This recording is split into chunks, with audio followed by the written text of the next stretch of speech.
Hey, what is up guys? So today we are going to be having a discussion video on Raigeki coming back into the game. 9 years of locked up in the jail cell and it is finally out of the Shadow Realm. Now I've heard a lot of players say this card is absolutely trash, this will do absolutely nothing for the meta of the game. And I've heard a lot of players say, man, this card is super OP, I cannot wait to play this in my random deck. Now, there's going to be two sides we're going to be arguing for, just for the sake of arguing, because I like to, play on both sides of the fence and just kind of give you guys maybe more insight to why Raigeki is overpowered or why Raigeki is not actually going to be viable in the game. Now, first off, a lot of players were like, why the heck is Heavy Storm still banned? Just as a quick little side note, I just wanted to say that we haven't actually got Pendulums in the game in the TCG at the point where they're actually winning tournaments. So I think that is just, my little personal insights to I think why Heavy Storm hasn't came back into the game. Also, getting Raigeki and Heavy Storm would be pretty nasty in the game, although Dark Hole and Heavy were legal at the same time for a while at one point in the game of Yu-Gi-Oh! But at the moment, Raigeki is a card where, like I said, a lot of players, as far as the meta goes, they're saying it won't do anything in the meta of the game, but there's a lot of other things that we'll talk about briefly. But I also want to just quickly mention that I felt like if Soul Charge was at 3, Raigeki would be even better, simply because it just makes it so if your opponent goes for those huge blowout fields where they're spending like 4,000 or 5,000 life points, you're able to activate just one card and get rid of like the completies or anything that would potentially just stun your deck. And it would just have access to being able to make it so you can finish off your opponent if they are perhaps at low life points. And I felt like if Soul Charge at 3, Raigeki would be even better as a card, just because it would have that, factor of also having Dark Hole in the game, because, if your opponent plays a lot of life points and they make it like one of those unbeatable boards, it's just really easy to Dark Hole and then finish them off. And Raigeki would kind of essentially do the same thing. Now, some players are like, oh, Raigeki is bad because you can run Starlight Road. No one will really play Starlight Road as far as in the game goes. This is more of a side deck card, if anything. When Lightstorm was really popular and got its reprints and stuff like that, Starlight Road was more of a popular card in decks that were actually winning larger tournaments. But the thing is, most players, they don't really worry about Lightstorm as of right now. It is a very popular deck and sometimes you just get sacked by it and there's absolutely nothing you can do. But this card is much more of a conditional card and this won't really stop I would say a lot of the meta decks. A lot of the meta decks don't really blow up the field consistently over and over at the moment. In the future, maybe we'll get some deck that loves to go for the Black Rose Dragon, but for the moment, there's not really a deck that actually does it. And we'll talk about all the meta stuff in just a moment. I'm going to be jumping around in between. This is not all talking positive or negative at one point in the video. We're just kind of jumping around just so we can bounce ideas off of each other, and it's more of a discussion video, so I'd love to hear what you have to say. Now, I feel like Gore's coming to 2 in the game really makes Raigeki even stronger for all 3 of the meta decks right now in the game, whether it be the SATELLARKNIGHTs, the Shaddolls, or the Burning Abyss, because it puts a lot of damage on board, and that can really hurt your opponent to the point where they just can't even come back, because if you just make one thing to attack directly, make a Volcasaurus, or just go for something like a Gaga Cowboy, or something like a Black Ship of Corn, you can actually just finish off the game. So let's go ahead and talk about Gorse, and I got my handy dandy calculator over here, and we're going to be using it during this video. So let's go ahead and kick it off with the 3 meta decks, and I want to talk about why Gorse plus Raigeki is actually really good in combination with each other. That's what I briefly mentioned in my video, because when I first looked at that, I still couldn't believe Raigeki was actually, on the limited section. I still can't believe it. It is absolutely crazy. With Gorse, it becomes very good, but let's go ahead and jump right into it. So, we're going to be talking about SATELLARKNIGHTs real quick. So, let's go ahead and say that, you drop a Gorse in SATELLARKNIGHTs. I know SATELLARKNIGHTs does play Call of the Haunted, but let's say for whatever reason you happen to have Gorse in your deck. Like I said, it's just for the sake of just showing you how effective Gorse and Raigeki are in combination with all the meta decks. So DENEB's got 1500 attack, and let's say, you just are able to summon DENEB, you're able to search out this card, whether you searched it out earlier on or whatever. So say you had Vega for a while, because you're going to have DENEB in your hand, obviously, because Vega is going to have a Tellarknight monster from your hand, and it doesn't have that negative effect with Altair. Altair makes it so only SATELLARKNIGHTs can attack that turn. So let's say you already have Gorse on board. We'll factor in the token in just a moment, but you happen to have Vega and DENEB in your hand, and you already have Gorse. That's pretty standard to have, especially since the reinforcement of the army is at 3, and most players usually only play 1 Vega anyways, but you could search it out, so it's not that difficult anyway. So, like I said, you have Gorse, you have these 2 in hand. So, you're going to go ahead and summon Vega, summon DENEB, and that's already going to be 1500, plus you're going to have 1200. So that's 2700 points of damage on board. In addition to this, you will also have Gorse, which is a 2700, so that's going to be 5400, and we're not counting the token yet. And let's say you go ahead and you summon both DENEB and the Vega, and you have Gorse. That's 5400, not counting the token yet. And let's say for whatever reason, you're going to go for Gaga Cowboy. That's another 800 points of damage.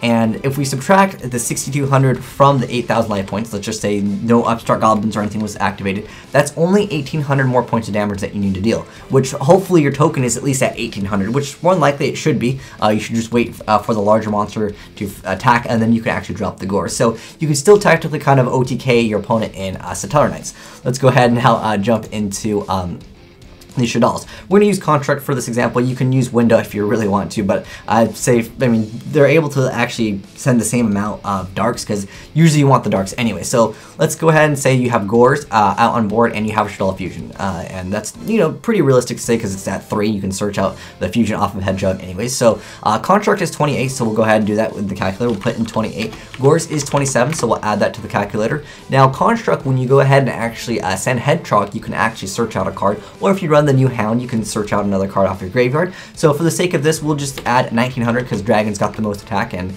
it's the one that you're going to be searching out in the deck, and that's 7,400 points of damage. Remember, you still have your normal summon for the turn, as well as you still have that token, which all it needs is 600 attack at that point. Again, Gores plus Raigeki equals pretty good combo. Now let's go ahead and jump into the Burning Abyss. So again, you have Gores, which is 27, and let's say you have Torghast, which is relatively easy to actually search out with. So you're going to have Gores, which is 27, you're going to have Torghast, which is 1,000, and the highest actual Burning Abyss monster that you can bring out as of right now, because remember, they're going to need more support in the future, we don't know what they're going to get, is you're going to have 1,600 extra points of damage, and this is the only one where I feel like it's just a little bit lackluster, because if we subtract 8,000 from this, we have to have 2,700 points on damage, of extra damage. But if you inflict at least one, you know, direct attack, or even if you made that Shark XYZ, they can attack directly. I mean, at that point, you just need 700 more points of damage. Whether if you made that earlier or if you're going to make it a little bit later, hey, that's totally cool, because remember, you can always go for whatever you need to search out for, and you can search out for Torghast, and then you should have pretty easy access, I would say, to getting your opponent low to the point where they are just going to lose to like another just direct attack, like I said, to that Shark card. And a lot of players, I think, don't think Dark Hole is necessarily as great, simply because they're just used to so many other cards that actually are a monster on board, or if they're, like, for easiest example I can think of off the top of my head is something like Onslaught of the Fire Kings. Like, that card is just like a get rid of all your monsters, and we're just used to like so many like really powerful cards like that. And we also have Hot Red Dragon Archfiend, and we have Judgment Dragon in the game, where it's a one card, basically just get rid of all the monsters on board. I know that Hot Red Dragon can only destroy the other face-up attack position, but more than likely you will be having those. And like I said, in combination with having a Gores, obviously this card, it won't be able to attack. Being able to drop a bunch of stronger monsters in combination with Gores, you're able to just inflict a huge amount of damage on board, and that's just, it's just one of those times where if you're at maybe, you know, 6,000 life points or less, you're gonna be, you know, stuck with a position where your opponent will just normal summon one monster, they're gonna have Gores and maybe a giant token, they'll just finish you off. Also, just another point that I want to bring up, all the meta decks as of right now, they recycle a lot of cards, but if you're able to OTK them through any of the you know, basically having Raigeki and Gores, it's really easy just to actually just make a game. So, I mean, even Fire Fist, they'll probably see a little bit more play, simply because not only is it a budget deck, because everything got reprinted, but it's a relatively decent deck. WOLFBARK is still a fantastic card. Even if you get your Tiger King wrecked. Oh my gosh, the Platinum Rare is so ugly, but let's say you make the Tiger King, you search out for your other card, and you search out for the Tanky, and you're going to search out another WOLFBARK. Even though you're getting rid of the card, they can recycle, and that was the point that a lot of players were trying to drive home when they were trying to argue with each other. But, I mean, there are other cards in the game where they can, you know, protect themselves, whether it's with this or Stardust Dragon or other things like that. But even like the Burning Abyss, they have Sir and they have Dante that they can just bring back with Sir, and it's not really going to do anything against certain decks. And I understand the point that you guys are trying to bring up. Also with Shaddolls, they get to re-add back Shaddol Fusion, but I really feel like the decks that really benefit from having Raigeki back into the game are decks like EVILSWARM, decks like Six Samurais, decks like BUJINs, things that don't really like to run into a established board, because they have their go-to card that they want to make, but sometimes you're going to be forcing them to make obscure things. Maybe if you're playing against EVILSWARM, you already have you already have a bigger monster, and Ophion just can't run over the bigger monster, so they're not going to be going for the Ophion. They're going to be forced to go for something, whether it's the Diamond Direwolf to get rid of it. More than likely, it'll be like a 101 or Castiel. But with Raigeki, they're able to just get rid of that powerful monster, establish their board, and actually maintain control. Like I said, through Ophion, through Shien, or BUJIN Yamato. Most of these decks already benefit from Dark Hole anyways, which is another point I wanted to bring up really quick, is that Raigeki and Dark Hole are very similar. You never really Dark Hole when you have a really good card. I know sometimes it happens, but like I said, my thought process is, in combination with Gorge, Raigeki is a fantastic card, as long as you can OTK. Even Mermails, I mean, if you have Raigeki, you can Raigeki them in an OTK. I really feel like the OTK-oriented decks can really benefit off of Raigeki. But there's so many decks right now in the game where they would rather just keep what they have on board, and they have cards that they would prefer to discard, so they would actually rather, instead of... Because Dark Hole and Raigeki are more so used in a state where you've lost advantage, or you're in a losing, not necessarily losing position as far as the game goes, but a losing position on the field. And some players would just rather keep their field, whether it's with Deep Prisons, Mirror Forces, Bottomless. They would rather keep their established board on board, rather than just having to lose their board and then going for the Raigeki or going for the Dark Hole. But now I want to briefly talk about the new decks that are coming out into the game, which I feel like they can actually benefit a little bit off of Raigeki. The DEEDs and the Cliffos, or the Cliffhorse as they are now called in TCG. These two decks right here, they are all about like just going as fast as possible. Now Heavy Storm wrecks both of these decks pretty hard, I would say, because if they have Tool, they go for the search, and they need that other search to go for that huge push that they actually want to go for, whether maybe you added Bottomless and they don't want to get wrecked by Bottomless Trap or something like that. But both of these decks are really oriented around just putting up a bunch of damage on board. Now with Raigeki, they are able to do it pretty consistently, much faster.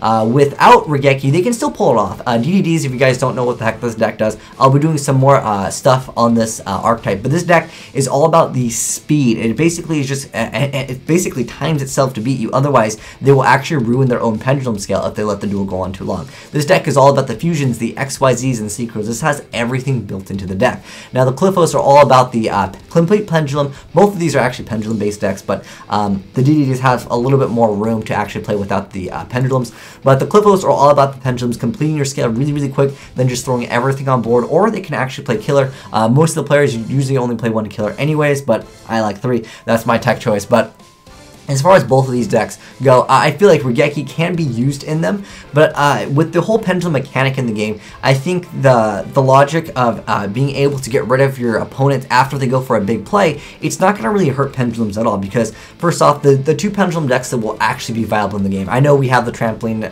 the intermates right now, but realistically, no one's playing those. No one's playing the time gazer, and no one's really doing the scrap pendulums at the moment, just because people just prefer the other decks that are actually out in the game, because they're more consistent.